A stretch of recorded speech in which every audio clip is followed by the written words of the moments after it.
الحمد للہ رب العالمین والعاقبۃ للمتقین والصلاۃ والسلام علی سید الانبیاء والمرسلین اما بعد۔ امام بخاری رحمۃ اللہ علیہ کی کتاب صحیح البخاری سے آج ہمارا اس کا اگلا درس ہے، حدیث نمبر 370 آج ہم پڑھیں گے،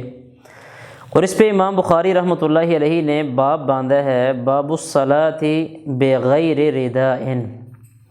چادر کے بغیر نماز پڑھنا۔ یہاں سے مراد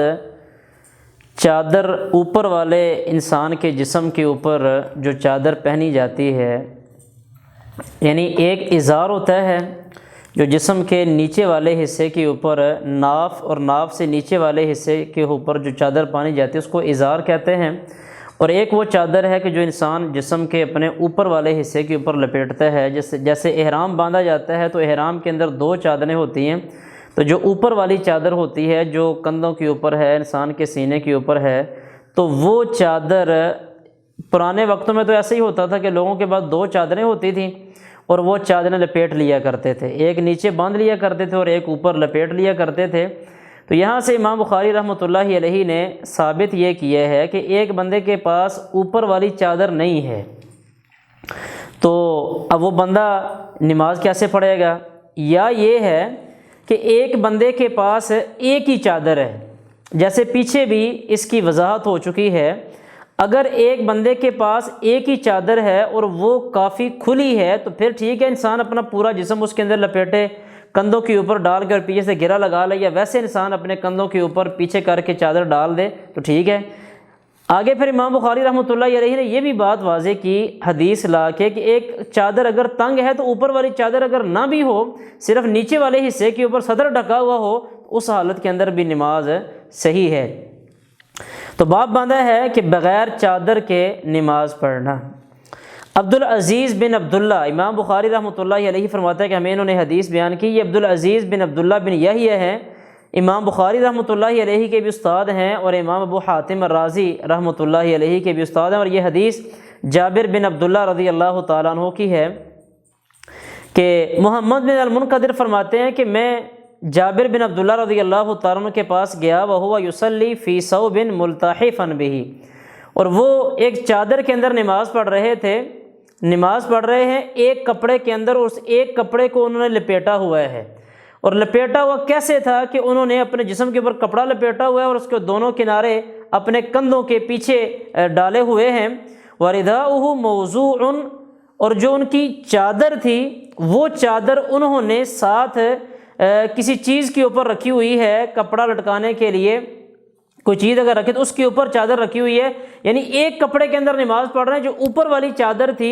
تو اس کو انہوں نے سائڈ پہ رکھا ہوا ہے۔ فلما انصرف، تو محمد بن المنقدر فرماتے ہیں جب وہ نماز سے فارغ ہوئے ہیں تو ہم نے کہا کہ یا ابا عبداللہ تصلی ورداؤک موضوع، کہ اے ابو عبداللہ، یہ جابر بن عبداللہ رضی اللہ تعالیٰ کی کنیت تھی کہ آپ اس حالت میں نماز پڑھ رہے ہیں کہ آپ کی چادر پاس رکھی ہوئی ہے۔ انہوں نے فرمایا نام ہاں، احببت ان یرانی الجہال مثلکم، کہتے ہیں میں نے یہ ارادہ کیا ہے، میں نے یہ پسند کیا ہے کہ تمہارے جیسے ناواقف لوگ مجھے دیکھ لیں۔ کہتے ہیں رأیت النبی یصلی کذا، میں نے نبی صلی اللہ علیہ وسلم کو ایسے ہی اسی طرح ہی نماز پڑھتے ہوئے دیکھا ہے۔ یہاں سے امام بخاری رحمۃ اللہ علیہ نے ایک مسئلہ تو یہ ثابت کیا ہے، بنیادی جو مسئلہ ثابت کیا ہے کہ ایک بندے کے پاس دو چادریں موجود ہیں،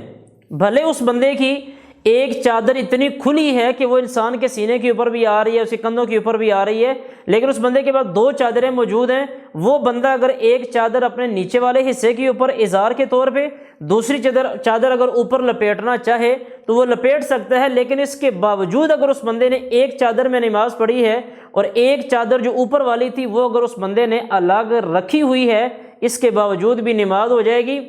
اور اس کے لیے یہ دلیل امام بخاری رحمۃ اللہ علیہ نے جابر بن عبداللہ رضی اللہ تعالیٰ عنہ کی یہ حدیث پیش کی ہے۔ یہاں سے ایک اور بات امام بخاری رحمۃ اللہ علیہ نے ثابت کی کہ نماز کے لیے کپڑوں کی گنتی کا کوئی اعتبار نہیں، جیسے کہ بعض لوگ کہتے ہیں نا کہ کپڑے دو ہونے چاہیے، عورتوں کے لیے اتنے ہونے چاہیے، تو کپڑوں کے لیے گنتی کا اعتبار نہیں ہے۔ امام بخاری رحمۃ اللہ علیہ ثابت یہ کرنا چاہتے ہیں کہ اصل نماز میں انسان کے سطر کا چھپا ہوا ہونا ضروری ہے، اصل دار و مدار اس چیز کا ہے۔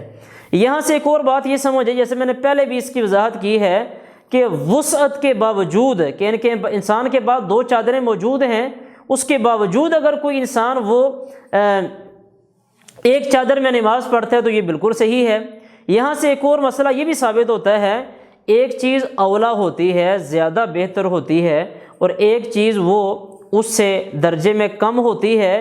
لوگوں کی تعلیم کے لیے یا کسی خاص مصلحت کے لیے اس اولا چیز کو چھوڑا جا سکتا ہے، یعنی جو چیز زیادہ بہتر تھی اس زیادہ بہتر چیز کو بھی لوگوں کی تعلیم کے لیے یا کسی خاص مصلحت یا کسی خاص فائدے کے لیے اس کو چھوڑا جا سکتا ہے۔ اب زیادہ اولا یہی ہے کہ جس بندے کے پاس 2 چادریں موجود ہیں تو وہ اپنی دونوں چادروں کے اندر نماز پڑھے، لیکن جابر بن عبداللہ رضی اللہ تعالی عنہ نے اس اولا کو، اس زیادہ بہتر کو لوگوں کی تعلیم کے لیے چھوڑا ہے۔ اور یہاں سے یہ بات بھی ثابت ہوئی کہ اللہ کے رسول صلی اللہ علیہ وسلم کی زندگی میں بھی ایسے حالات اور واقعات یا ایسی پریشانیاں یا ایسا وقت آیا ہے کہ زیادہ کپڑے نہ ہونے کی وجہ سے ایک ایک کپڑے کے اندر صحابہ کرام بھی نماز پڑھتے تھے، اور صحابہ کرام یہ بات ارشاد فرماتے ہیں کہ ہم نے اللہ کے رسول صلی اللہ علیہ وسلم کو بھی ایک ہی بڑی چادر کے اندر وہ نماز پڑھتے ہوئے دیکھا ہے۔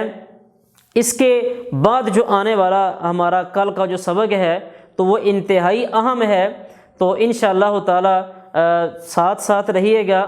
آنے والے جو دروس ہیں، کئی ایک اہم اسباق ہمارے اس نماز کے متعلقہ کمیاں کوتاہیاں جو ہم روزمرہ کی زندگی کے اندر کرتے ہیں، روزمرہ کے معمولات میں نماز کے حوالے سے کرتے ہیں، تو اللہ تعالی ہمیں ان کی اصلاح کرنے کی توفیق عطا فرمائے۔ اللہ تعالیٰ یہ سلسلہ ہم نے شروع کیا ہوا ہے، اللہ تعالیٰ اس کو ہم سب کے لیے ذریعہ نجات بنائے، اللہ تعالیٰ ہمیں اس میں سیکھنے سکھانے کا موقع دے۔ وآخر دعوانا الحمد للہ رب العالمین۔